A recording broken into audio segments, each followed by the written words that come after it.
And we're live to review the finale of Blake 7, which is called... 7. Yes, Blake. So, wait, Jeff... I mean, Blake... Yeah, go on. Sorry. Sorry, you sound cut out a little bit there. Oh, sorry. Oh, okay. Darn it! Yeah, it's his fault. Google, treading on Jeff's line. Right. I'll read out this synopsis. I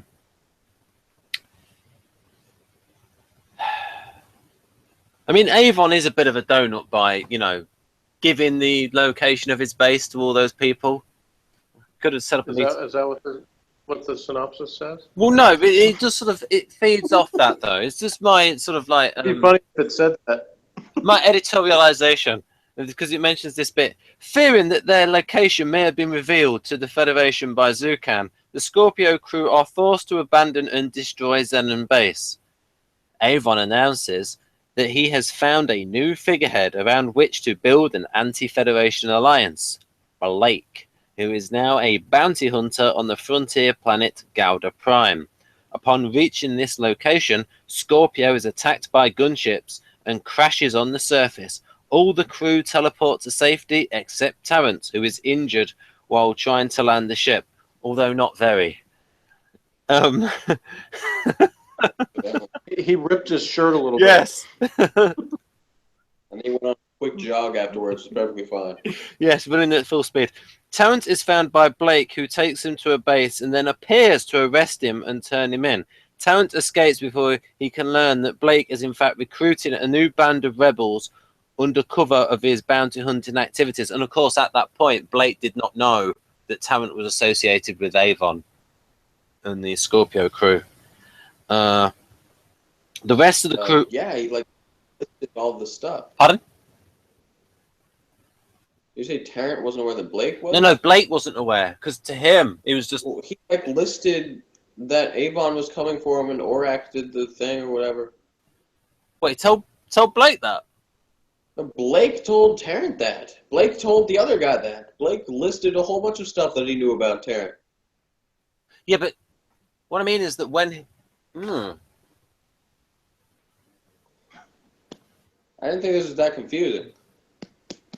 It was confusing for me. But I'm easily confused. Blake talked about how Blake immediately, when they got back, put a gun on him, said his name, said the crew, talked about how he was with Avon. Yes, that's right. The reason that they, could follow them is because of Orac, which he knew they had. He wasn't missing anything. Oh, right, because I was wondering, because I thought he might say, hang on a minute, if Tarrant thinks I've betrayed him, he might go back and tell Avon. Maybe you should be worried about that. Yes. Yeah, no. You're right. No, just because as we've gone Blake through, Blake wanted to die. Just because Blake just wanted to get himself killed. Blake knew that Tarrant was involved with the others didn't mean he knew how stupid Tarrant was. That's true. I mean, I've been very disappointed in Tarrant. I failed to notice just how sucky he was before. But yes, he gives a bad name to SPs. In fact, you probably disown him as an SP. I don't care about him because he's a scrub. Yes. Oh, here we go. Tarrant is found by Blake, who takes him to a base and then appears to rescue him and turn him in. Tarrant escapes before he can learn that Blake is in fact recruiting a new band of rebels under cover of his bounty hunting activities. The rest of the crew arrive in time to hear Tarrant's story, and Avon, believing Blake to have betrayed them, kills him. Dana, Villasulin, and Tarrant are shot by a squad of Federation guards, summoned by one of Blake's followers, who is secretly a Federation officer. Well, it seems that Blake's a bit crap in that instance, where he goes through all these elaborate methods, like see if someone's loyal, but he didn't really work with her. Right. Yeah, it was vintage Blake. It was when he was on there before. He was with these NFs. These NFs. Right. Right. Avon, surrounded by Federation soldiers, stands over Blake's corpse, raises his gun, and smiles. Dun, dun, dun. Da-da-da. The smile of death. So what, Jeff, are your initial thoughts more than 1 out of 10? I'm sorry, repeat that? Are your initial thoughts, well, it's better than 1 out of 10? No, but it is, but that wasn't my initial thoughts, no. Okay, sorry. Oh, please come forth with your initial thoughts. All right, well, I'm really tired, so give me, a break if I forget anything, but I'm trying to, I didn't make any notes or anything, so I got to think about, oh, yeah. Cool elements of this were Blake probably, at his coolest in the whole entirety of the show. Explosions. Okay. But, of course, they still retained, as we said, Blake's fatal flaw, which is that even though he has ample reason not to trust anyone and even says that he doesn't, he still does anyway. He can't stop himself. Yeah. Yeah. So, He's dumb. once again, that's his undoing. But, lots of death, which is what I demanded for this episode. There was that, and, So, that was cool. Yeah, I guess that's the main thing. I mean, it sounds like I'm only saying there's a few things that were cool, but that was a lot of the episode. So, like he said something about, it's not that confusing, but to me, but kind of too much stuffed into this. It simultaneously seemed like they tried to do too much, and yet there was also filler at the same time, which is kind of weird. So I don't see a lot of filler. It almost seemed like either they should have made the final episode longer, or they should have cut out parts like, the scenes with Villa and Sulin and Dana, having their little bickerings with each other and stuff like that. I mean, because stuff like that just sort of filled time, or Blake cooking something, things like that. It was I understand they were trying to establish atmosphere, but it's again, like I said, it's sort of simultaneously made it seem like everyone's just sort of sitting around waiting for something to happen. And then bam, bam, bam, bam, bam, bam, bam, bam, bam, all this stuff happens. It's kind of the ending felt rather bizarre and abrupt to me. So it did there, but the only thing by the way, the thing I said that wasn't that confusing was not the episode. I was referring to one particular thing. But anyway, the only stuff I thought they could have just left out, but basically it was just the random convoluted plot that wasn't actually resolved or explored in any way, so there was no reason to implement it. You're trying to start this new band of rebels. Why wasn't he just a bounty hunter? Who cares? That's the thing, is that they did from the beginning it was always about setting up things and giving you all of this backstory that then was completely not used. It was always just dropped. It was always they would give a bunch of backstory on a planet, a bunch of backstory on some characters, and then those characters would die. And then everything just kind of gets destroyed. Which I read something because I through the show and didn't read stuff about the show, but I did read some stuff last night after we were done. Yeah. I heard several things that refer to the show's attitude, as being cynical, a cynical approach. And I sort of understand if that's what the approach they were taking. If humans try all these things, but in the end it doesn't matter because they're all stupid and they just shoot each other anyway. But at the same time, to me, there's ways you can do that where, I don't know. I mean, I hate to compare it to Homicide, but the thing is with Homicide, it's there's episodes that have sort of a bleak feel where they're talking about how, bad stuff from happening and the world sucks and people are terrible and stuff. But it still feels I don't know, something about the character moments make it compelling anyway, where it's there's this sort of hope that exists there. Whereas it seemed throughout most of this show, there was a little bit, when Blake was still on the show, he was sort of the guy that provided that element. maybe a little bit from Callie. But as the show went on, it seemed like that got kind of dropped, where it was just everybody. The theme of every episode was everyone is crazy and sucks, and so it gets a little tedious. But and so I derive no theme from this. But it was fitting. The last episode, once that had been established, would just be like, let's have a big thing where everybody's shot. But I'd say the biggest disappointment is that we didn't have Servalan killed in the last episode. Yeah, she wasn't skewered, but she wasn't in it, so that's the second best option. So that's the thing is... Best option. I don't know which would have been better, but I was fine with her not being in it. It leaves it like almost a little bit incomplete. It does. There's not a lot of satisfaction. But I am thankful, though, because a part of me thinks that they would have found some way to live anyway, and that would have been worse. Yeah. So it's good for not be in it than have been in it, and that would have been worse. That's much worse. So, but yeah, it was just a little bit bizarre to have Avon sort of go nuts at the end. Like, he didn't have a reason to shoot Blake when he did. Because if in the rest of the history of the character, it was established that he's not the shoot first, ask questions later guy.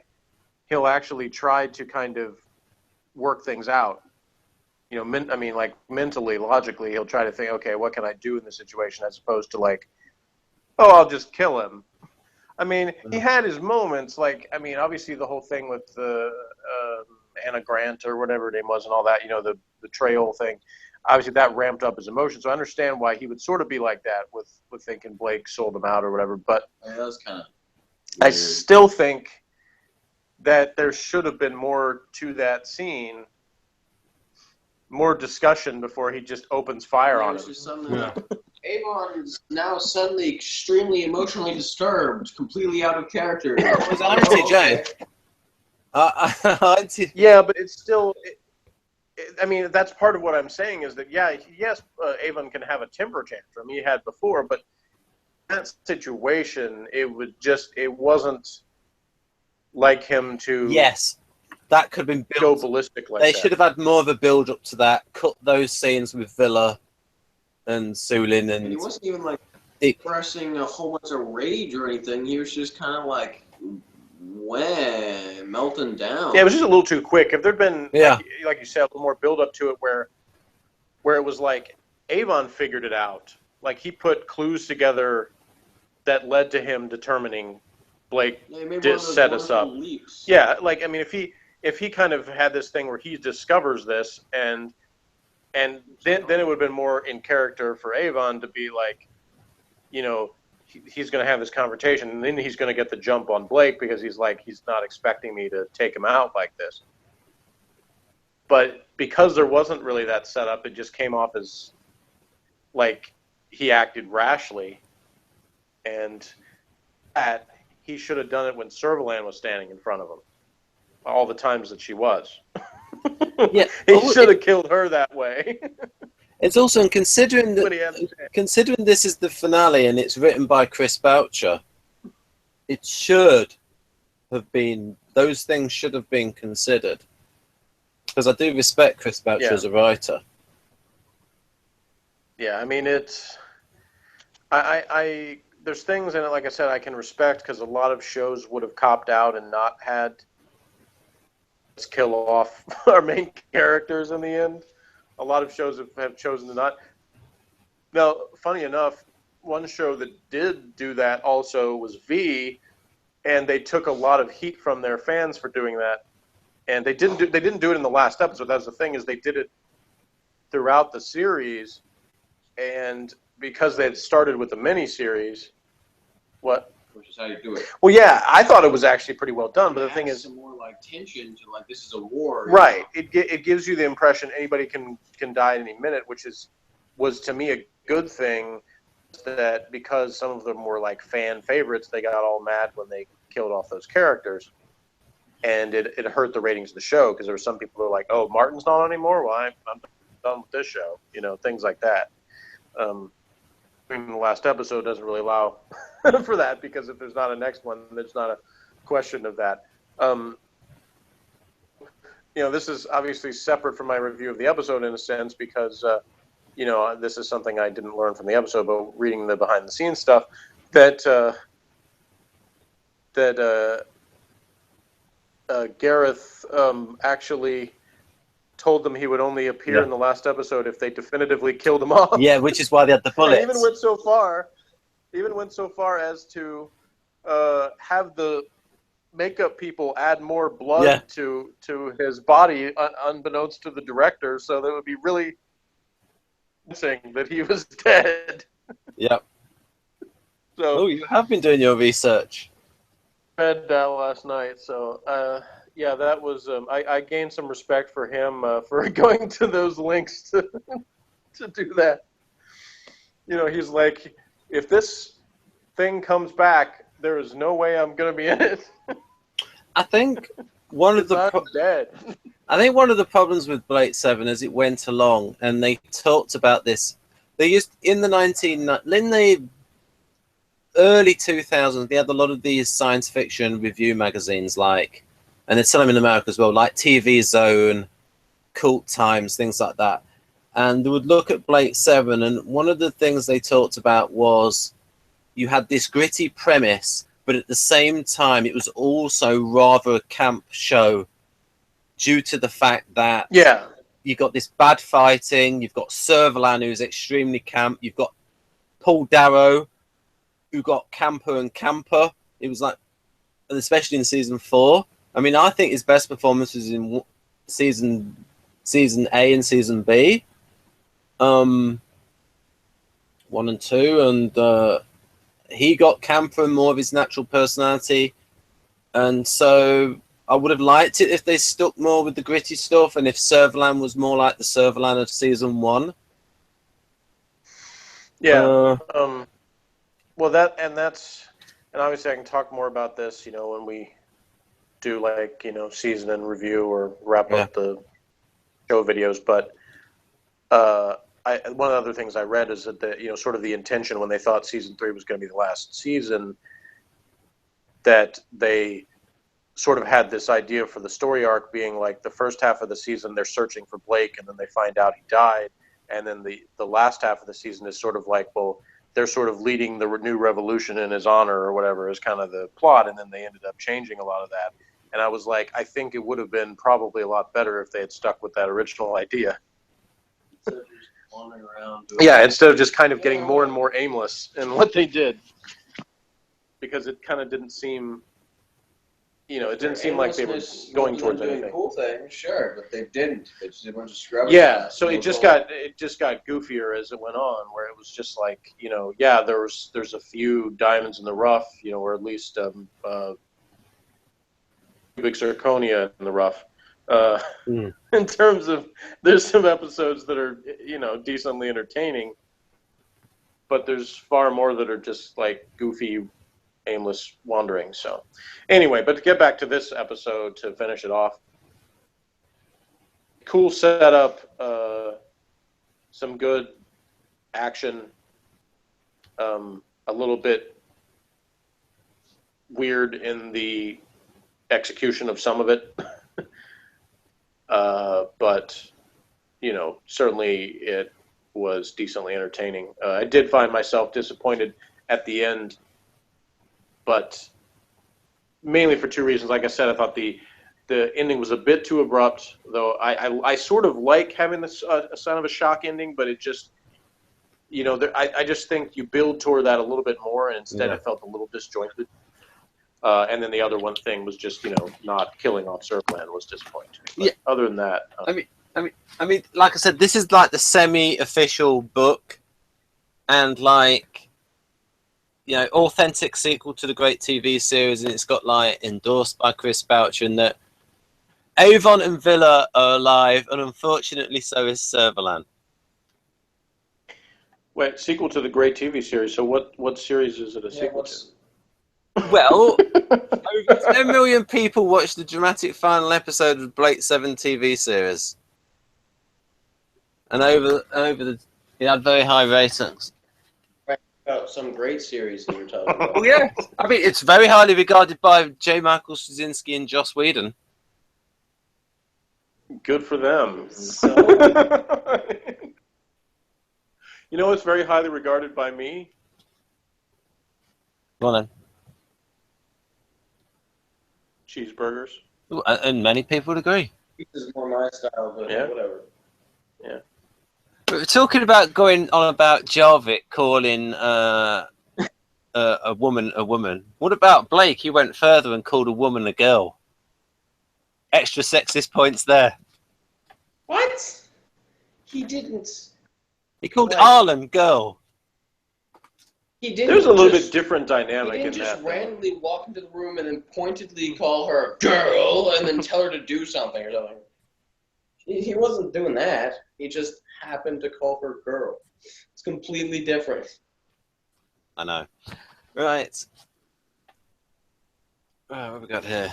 Oh yes, the iPad. Did you read about the iMakeup? Like you said, he's an NF, so he forgot her name and he just had to come up with something. Right. Did you? Yeah, I liked the eye makeup. I thought that was good. The actor, Gareth Thomas, regretted it. He thought it looked cool, but then he had to Was go it- through all the process of having it Was done. it- Yeah. Well, look, I thought it looked cool. Yeah. Yeah, that was pretty cool. Yeah, I think it was both of the times, even though, like I said, I was upset by the first time that he came back at the end of season 3, but I thought the way he looked in both times was good in terms of, you know, he wasn't like he looked like he had not a scratch on him and nothing had ever happened to him, like, for instance, Tarrant after crashing. You know? You know, it was like he looked like he'd been through some stuff, which was good, you know.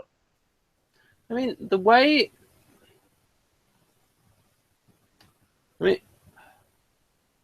The way that. I think Sulin was a lot better written than Dana and Tarrant. That seemed to be disappointing. I wouldn't say a lot better. I'd say Yeah. maybe a little. Like, they actually didn't forget her one talent.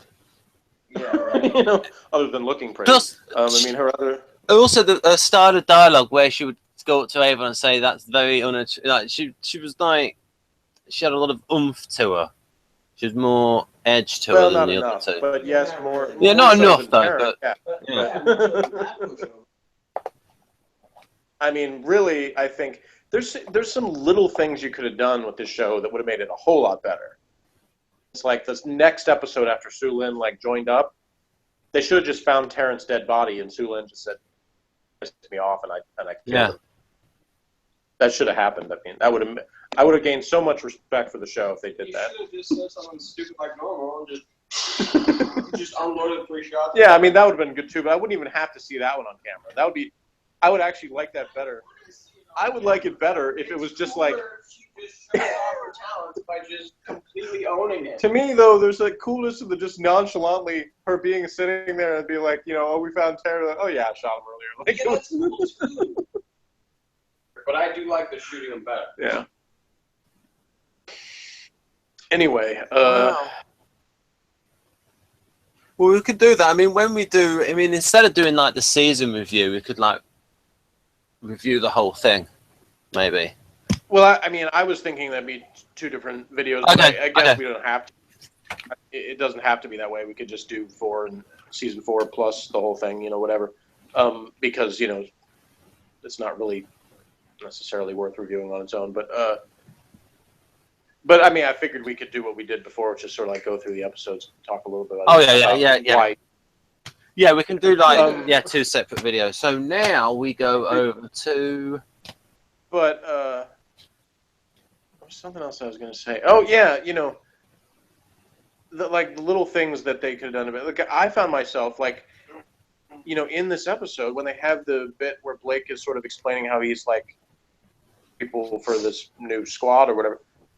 Like that actually made me momentarily interested in like that concept, like this, you know, the new Blake squad or whatever, you know. I wasn't, however.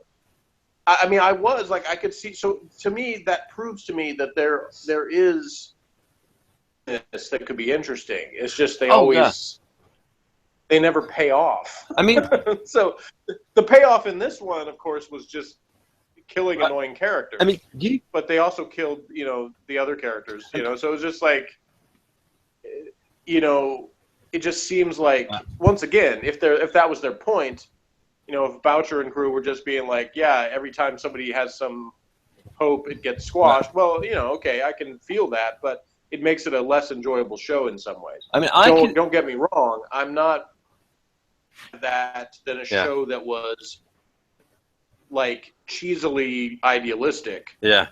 But I still feel like you have to have a little bit of balance there. I mean, and there wasn't enough. I mean, I think this series could be remade so well. You get the right cast because the premise is there. Well, yeah, the concept. I mean, and the stuff I was reading last night pointed out that even when the pitching of the series, Terry Nation wasn't claiming it was some highly original thing. I mean, none of his stuff really was, but because he pitched it as like the Magnificent Seven in space or something like that. No, the Dirty Dozen. I think. What's that? I think it's like the Dirty Dozen. Okay. Anyway, idea was obviously itself is not a brand new thing, and you can do lots of things with that idea. And I told you I think back when we were doing the season 1 reviews, like even back at that point, I liked the premise. It just they didn't put enough tension in the beginning with like the crew coming together. It's this band of outlaws. They needed to be more outlaw-y. And they weren't. They were too nice to each other at the beginning. Like it really didn't take them long to be like, yeah, they would do a little bickering, but it was always just sort of like, okay, let's say some one-liners, but then when it comes down to it, we're really going to like defend each other and not, And so that's the thing is, from the start, it was a little bit off, and then later on it just got goofy. But at the beginning, it's like if they just ramped up the tension some, I think they could have held that together and made it a pretty good show. But as it was, to me, there was always something unsatisfying kind of right under the surface. Sometimes above the surface, but other times right under the surface. But anyway.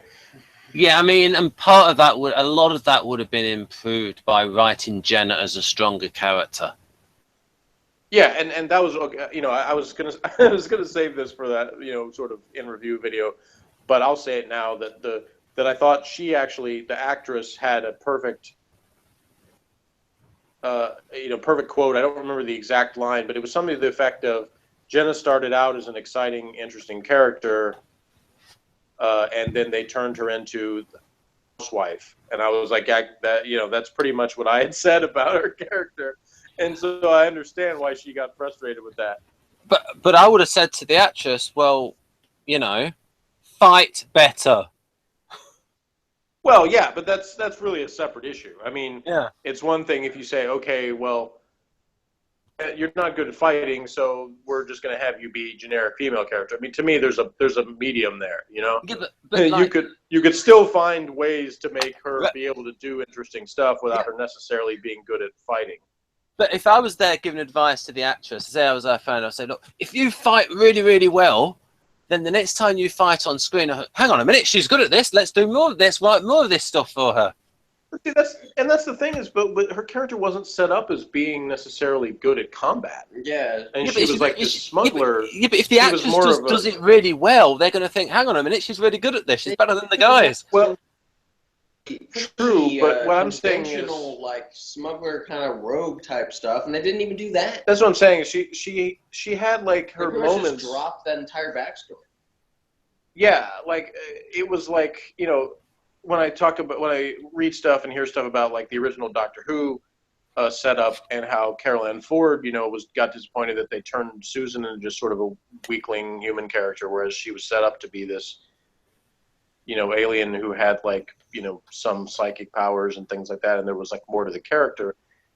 It's the same kind of thing where it's like you don't have to have every episode she's doing some crazy thing, but it really doesn't take that much character have some usefulness and not just be the random female that sprains her ankle every episode and they it was like, it seemed like it was like her usefulness was only there on occasion when it fit the plot, and the rest of the time it was like could have been anybody. Like they basically ended up filling that role with Dana, where they pretty much had her be the same way. It's like she starts out as this character that's now she was actually good at combat at the beginning, but then they have her just yeah, but then they have her like basically fill the role of being the random female character, and so it's like they never seem to. Well, every now and then they throw in that she's good at combat, and then she kind of poorly does some. That's the problem. Yeah. But what my point was in response. Problem, but they gave her a little bit of sprinkled in every now and then. Hey, here's something relating to your backstory. They didn't even do that for Jenna. There's like one episode. That one episode where she pretended that she was like selling them out or whatever. And even that was like not paid off well. So like there could have been. There's lots of opportunities where she could have been used in much cooler ways. I think it's a bit like when you had all these Doctor Who writers. And it's like they're NTs and they're crap at cats, not very good at characterization. Whereas if there would have been more of an emphasis... The thing is, honestly, I found myself when I was reading that stuff last night thinking that I had a lot in common with Chris Boucher, because it sounds like his problem is the same problem I have writing. He's good at writing dialogue and not really good at writing plot to put the dialogue in.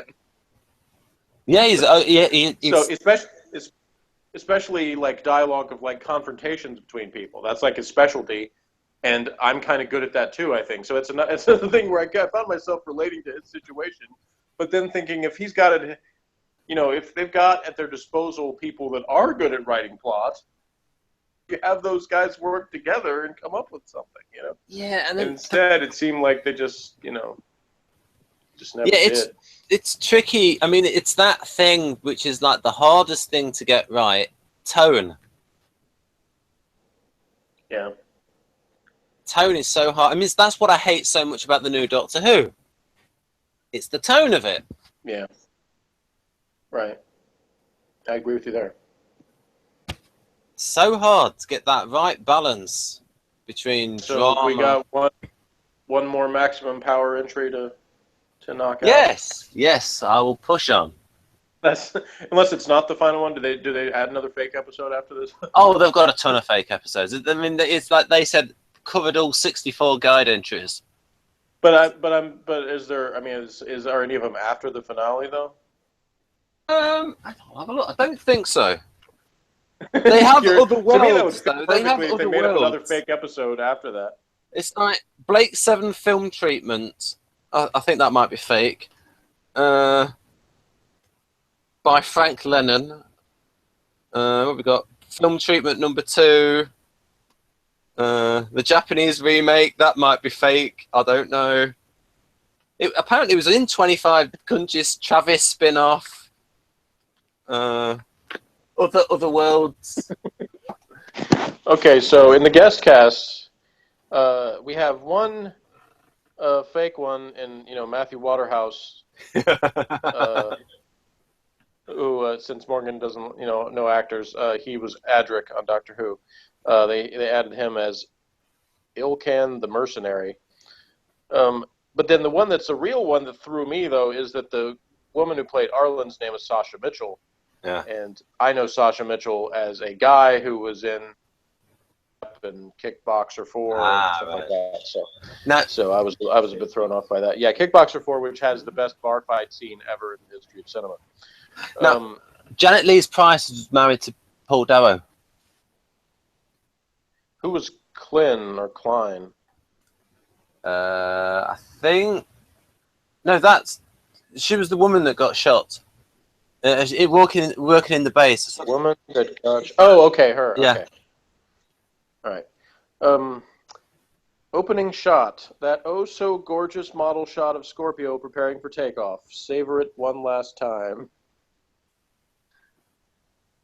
You just described the story. Tarrant, we're running out of options. Yeah. In a nutshell, out with a bang, not a whimper. Yeah, they certainly got that covered. Once again, a name that I did not hear the way it's written. In the plan, it sounded like they were calling it Gauda Prime or Gauda Prime, but it's spelled like Gauda. Anyway, or Gauda. Yeah, Gauda Prime. Anyway, That's true. It was broadcast 4 days before Christmas.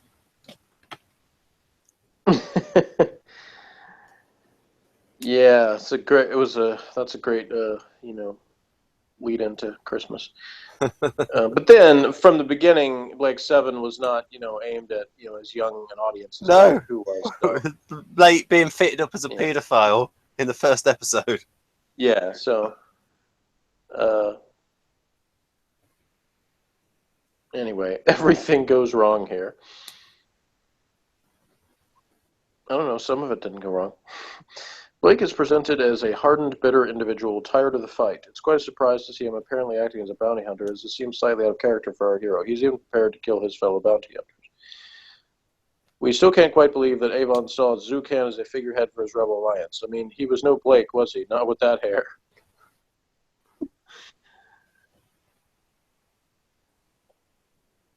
Nice to see a bit of Sulin's background sketched out. Shame that it's all in the last episode. We learn more about her than we have done in the previous 12, 16, 14 few episodes. Yeah, because there's stuck a few fake ones in there.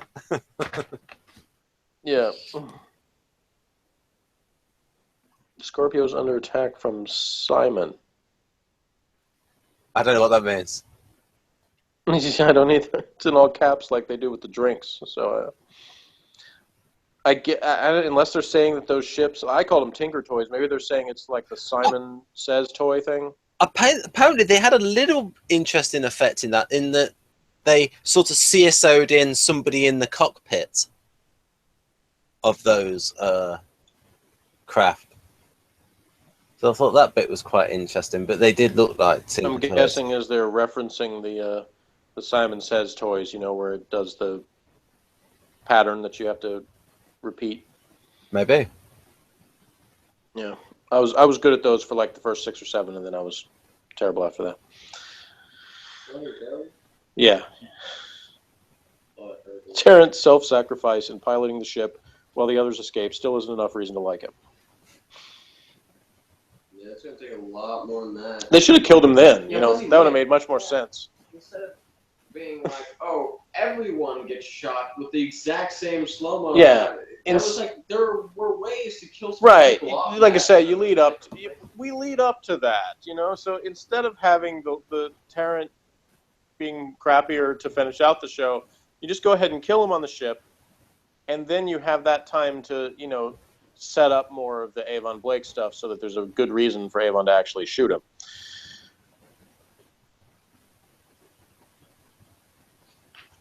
Apparently, may have been worked out at the last moment, where Paul Dameron said, "Why don't I just shoot him?"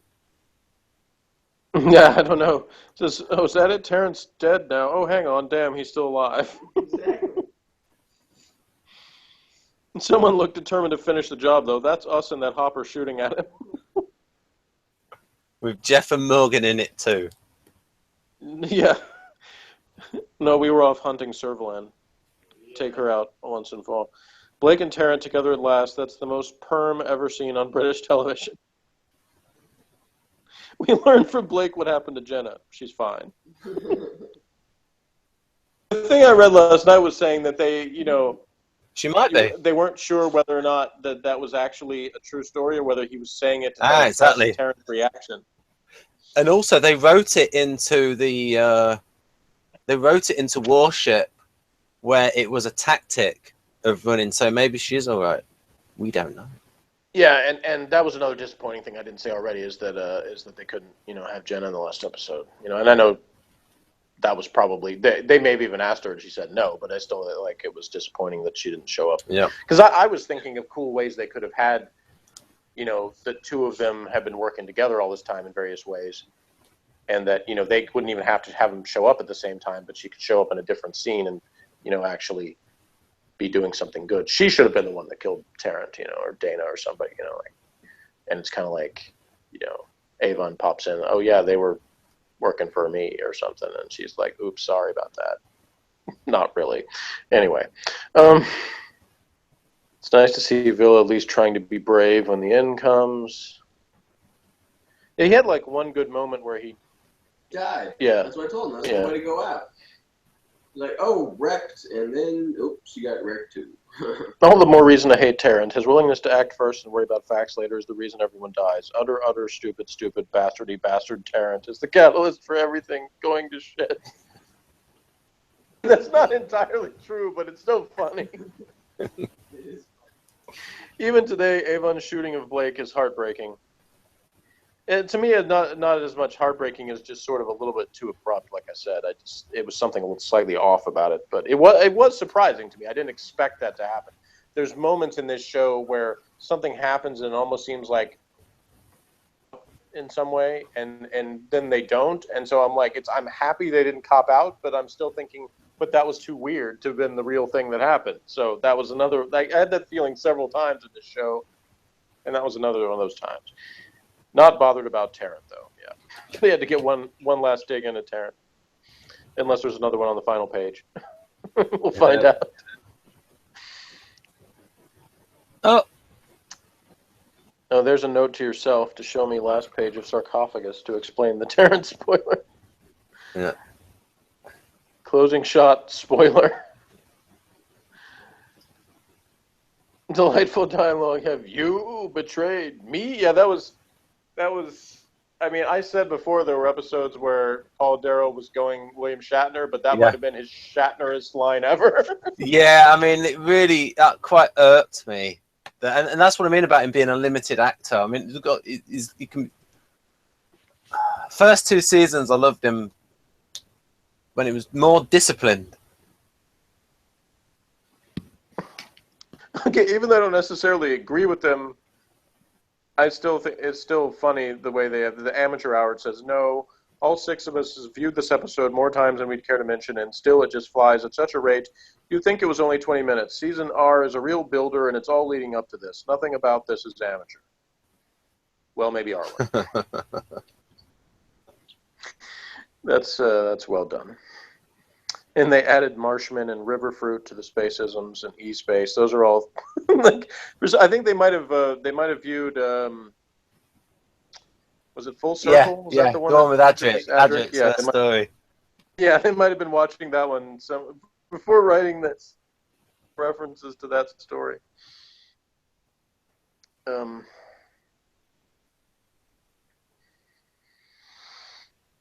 Yeah, here's one. They one more dig on Tarrant. No need, he's dead. Hurrah! But that's barely enough for us. The episode guide stops here because, well, there aren't any more episodes. Everyone's dead, and it's all his fault. Disclaimer: we do quite like Stephen Pacey. Well, I don't know him, so just to me, the problems with him fault though. So I kind of see what they're saying there. They were in the writing and directing of him, so yeah. So all right, so you got to show me the last page of Sarcophagus to explain this spoiler to me, since that's okay. That's your last act of. So I do really like this book, Maximum Power. I enjoyed reading quite a bit of it too. It was it was good comic relief after some of the really terrible episodes. Yeah. I mean, it would be nice to do a book like this of homicide. Hint, hint, Jeff. It's that I wouldn't be as good at that as they are doing for homicide. Like, I don't think I could come up with as much stuff. Not for every episode. I mean, I'd be able to come up with a few things here and there, but especially towards the end of the show. Like, there is a little bit, the Alt TV Homicide Usenet group, for those in the audience who remember Usenet groups before, in the days, in the early days of the internet, back in the 90s, way back in the 90s. There was a lot of people on there that really couldn't stand some of the new characters that came in later in the show. I never had that big a problem with them. Some of them made up some fairly amusing stuff in relation to certain things, aspects of those characters, and drinking games and things like that, and certain references to particular things that those characters would do and stuff. What it says for Sarcophagus at the end is, console yourself with the fact that there are only 23 episodes until he's killed. Oh, okay. Yeah, see, I'm glad that I didn't know that then, because, you know, that I held out hope he would be killed in each episode, so, even though I didn't expect it, you know. Yeah. But obviously, like, he's not, unlike them, he's not even close to my top of my list for who should have been killed on that show. He's like 5th or 6th, maybe.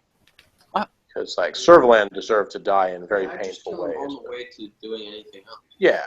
That's what I said. That's why I suggested the scenario of Sulin just offing him randomly, because to me he didn't deserve like some big death scene. It should have been an afterthought.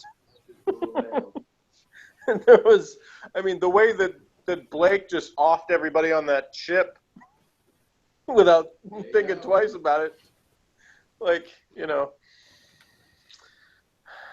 Yeah. So I didn't think entirely out of character, like they said, because Blake had his ruthless moments. He always did. He was just kind of, I don't know. I thought about all these other ways they could have done it, and to me, like when I was talking about the setup of like why Avon would kill him, to me it would have been more. It would have fit better if instead of doing the whole Blake's recruiting a new group thing, even though I said that was interesting to me, if they're going to end it the way they did, it would have made more sense to have had Blake like re-brainwashed by the Federation or whatever. So when the confrontation is that basically Avon has realized that completely under control of the Federation, so he's not even like he's not useful as what Avon wanted him for. He's not going to be this leader of anybody because they've got him again, and there's nothing they can do about it. And I think Gareth Thomas would have liked to have played that. It would be, but I mean, you know, but to me it would have fit. It would have made more sense, and it would have kept with that theme. Yes, of the first episode. Yeah, it would have been kind of full circle that, you know, he's back to being the brainwashed dude he started out as, and Avon basically views the situation as hopeless, so he's just going to take him out because he can't help him anymore. And it would have made the references to the full circle funnier as well. Yeah, there you go. There you go. To get really deep in the woods with it. So yeah, as I'll let people know about the way this book is designed, that's a fake sticker. It has fake wear marks on it, fake bits cut off the sides, and it is a spoof of the 1990s episode guides that you'd get for things like Doctor Who. Because I remember having one called Resistance is Futile, which was a Doctor Who book like this, and I recommend that book, Resistance is Futile, the Doctor Who guidebook. Yeah, if they did something like that for Doctor Who, they could include that episode called The Curse of the Fatal Death with Rowan Atkinson as just a regular episode. I quite like that one, because I liked Joanna Lumley. When she was the Doctor, I thought, yes, and they were in the 1980s in the press. The British press wanted her to be the Doctor. Well, anyway, I thought that thing was amusing too, but not anything to do with her, because I don't even know her and didn't do anything for me. But I liked the stuff they put in there, you know, the Doctor Who stuff. And the funny thing is that, of course, as you and I can both agree, the new series is too much like a parody of Doctor Who. Yeah. That a parody of it now wouldn't be as funny because it's already too much of a parody. So. Yeah. Right then. Anyway, yep. But then your marks. I thought carefully about this, Ben. And as you know, I always try to rate things on overall enjoyability as opposed to any kind of sliding scale based on anything. But I did have to factor in some things. As I did my expert calculations in my head, I came up with 7 out of 10 for this final episode. Ooh, that's very high for you. Yes, it was. It ranks somewhere around the 4th or 5th best episode, I think, somewhere in there. And a lot higher than the previous episode. Yeah. Which was complete garbage. See, you lied to me, Ben. You said when we watched that that sand one that was the last terrible episode. And it wasn't. For some reason, he likes that one better than. Yeah, I don't understand. I mean, sand was bad. That was really bad. It was really That one bad. was trash. But like the thing is with sand is like didn't involve Servalan and Tarrant were not nearly as bad. Whereas in boring, yeah, but as like that last one, whatever it was called, Warlord. I mean, it was like the whole thing was amateur hour. Like it was just. It was like a bad high school production. Well, yeah. I mean, like they talk. I mean, I sort of separate the quality of the script from the production. But they were both bad. Yeah, it's just that the production was worse. Yeah, I mean, it seemed like they just.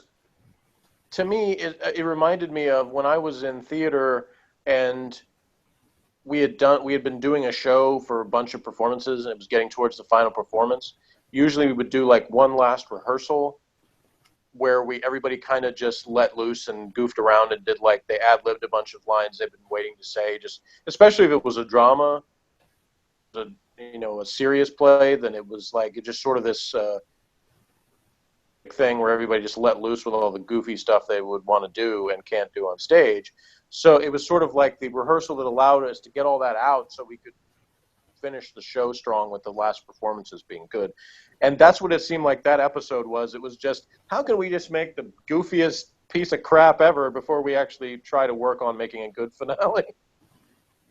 But anyway, enough about that. This one I say 7. So what do you say, Ben? I'll probably give it about a 9. So I kind of, we kind of monopolized the conversation. So, to talk about what you like or liked and didn't like about this episode, because you hadn't really said much. Well, I like the ending. I like the dialogue.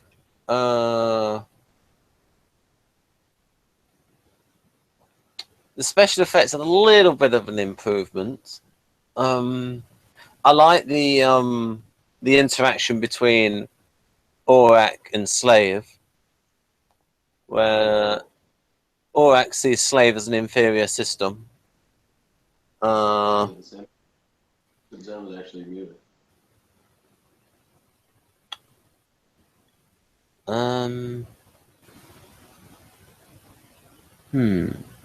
It's just the general things I liked. Sulin's character. It's just the general things I like. It's like if you like the character of Avon and Villa and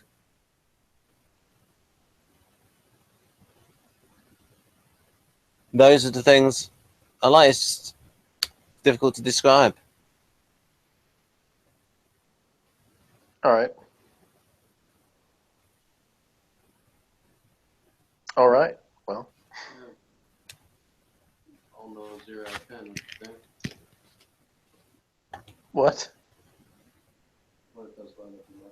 What did you say about 0 out of 10? Probably my review. I said 0 out of 10. Anyway. Owl nose? Don't worry about I don't understand what your words are.